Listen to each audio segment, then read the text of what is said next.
On Wednesday evening, as the sun dipped below the horizon and worshippers gathered quietly for Magrib prayers in a mosque in Gamborun Market, Maiduguri, no one imagined that death was already among them. At about 6:15 p.m., in a place meant for peace, reflection, and communion with God, a suicide bomber detonated an improvised explosive device, IED, inside the mosque. The blast tore through the congregation without warning. 5 worshippers were killed instantly. 35 others were injured, many with life-altering wounds. Within seconds, panic replaced prayer. Cries filled the air. Survivors scrambled for exits as dust and smoke clouded the mosque. Outside, the normally busy Gamborun Market fell into chaos. Traders abandoned stalls. Residents ran toward the mosque, not away from it, determined to save whoever they could.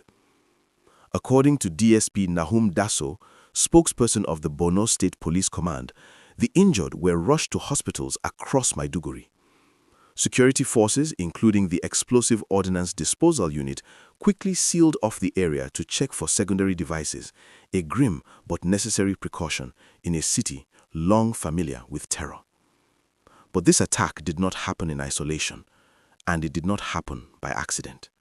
Just days before this bombing, the United States government reportedly alerted Nigeria's security agencies of planned terrorist attacks targeting churches during Christmas festivities. Immediately the U.S. released this security warning, the Nigerian government dismissed it, accusing the U.S. of attempt to instill fears in the minds of Nigerians. However, the government subsequently heeded to the warning. The warning triggered heightened security around churches nationwide, especially in northern states. Patrols increased, surveillance tightened. Worship centers associated with Christmas celebrations were placed under special watch. But while the government's attention shifted toward protecting churches, Boko Haram changed tactics. Instead of attacking a church, they struck a mosque. This was not mercy, it was messaging.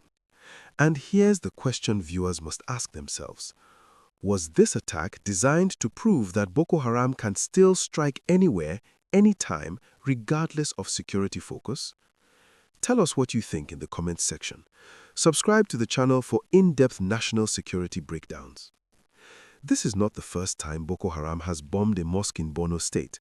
In fact, over the years, the group has attacked both mosques and churches, markets, motor parks, schools, and even IDP camps. So why now? Analysts believe the Gamborun Mosque bombing sends 3 major messages. 1. We are still strong. In recent months, Boko Haram has suffered sustained military offensives, with reports of commanders killed, camps dismantled, and fighters surrendering.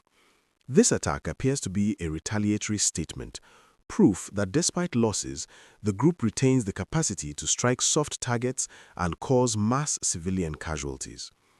Do you believe Boko Haram is weakening or merely regrouping? Share your thoughts below. 2. Your security strategy has gaps.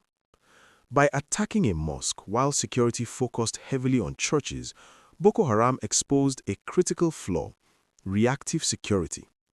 Protecting one set of targets while leaving others vulnerable allows terrorists to exploit blind spots. This bombing highlights the danger of predictable security deployments. 3. This war is not about religion, or is it? By bombing a mosque, Boko Haram complicates the narrative around religious targeting. It allows sympathizers and apologists to argue that Muslims are also victims, muddying accountability and international scrutiny. This calculated ambiguity serves their propaganda goals. Please like this video to support independent reporting. Gamborun Market is one of Maiduguri's busiest commercial hubs. An attack of this nature has immediate and long-term economic consequences. First, traders lose income. When fear spreads, markets shut down earlier. Customers stay away. Supply chains are disrupted. Second, healthcare costs rise. Treating 35 injured victims places additional strain on already overstretched hospitals and families who must pay for care. Third, investor confidence erodes. Each bombing reinforces the image of Maiduguri and by extension northern Nigeria as unsafe for business. How can small businesses survive when terrorism turns ordinary evenings into scenes of carnage? Drop your answer in the comments. Beyond economics, the social cost of this attack is even heavier. Families are grieving. Children are traumatized. Survivors will relive the blast every time they enter a mosque. Communities already worn down by over a decade of insurgency sink deeper into psychological exhaustion. People begin to question everything, even prayer. There is also the risk of social manipulation. Terrorists thrive on suspicion, division, and fear. Every attack tests communal trust and national unity. This is why one Nigerian on X wrote, "This tragedy again proves that Nigeria's insecurity is not about religion. It is a genocide against civilians, and both Muslims and Christians are victims." Share this video to keep the conversation alive. The attack sparked intense debate online, with Nigerians expressing grief, anger, and suspicion. One user wrote, "They are frustrated they have no access to the Christian communities they have planned to bomb this Christmas Eve. God will punish every terrorist disturbing the peace of Nigeria." Another took a more cynical view. "Smart. So when the usual suspects carry out a Christmas Day attack, the moderates can remind us Muslims are also targeted." A third reaction criticized the leadership priorities. "This is why I was of the opinion that the president, his cabinet, the National Assembly, governors shouldn't be on Christmas holiday."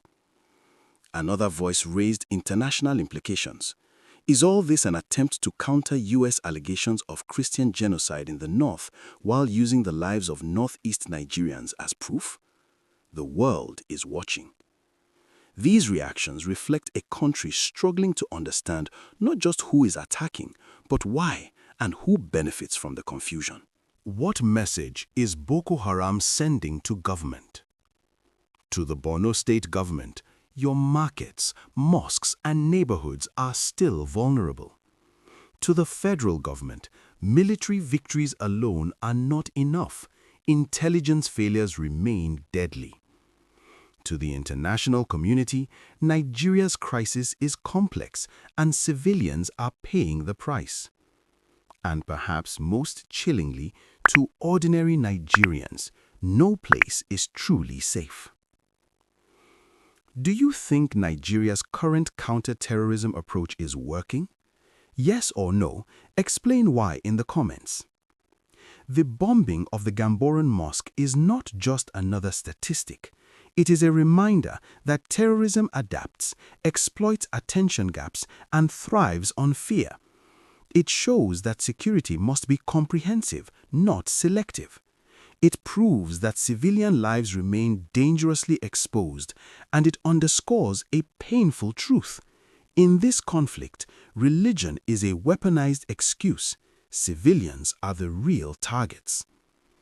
As Nigeria enters another festive season under the shadow of violence, one question remains unavoidable. How many more worshippers must die before proactive security replaces reactive mourning? If you found this analysis insightful, subscribe to the channel for in-depth national security breakdowns. And most importantly, leave your thoughts in the comments section. Your voice matters. May the souls of the departed rest in peace.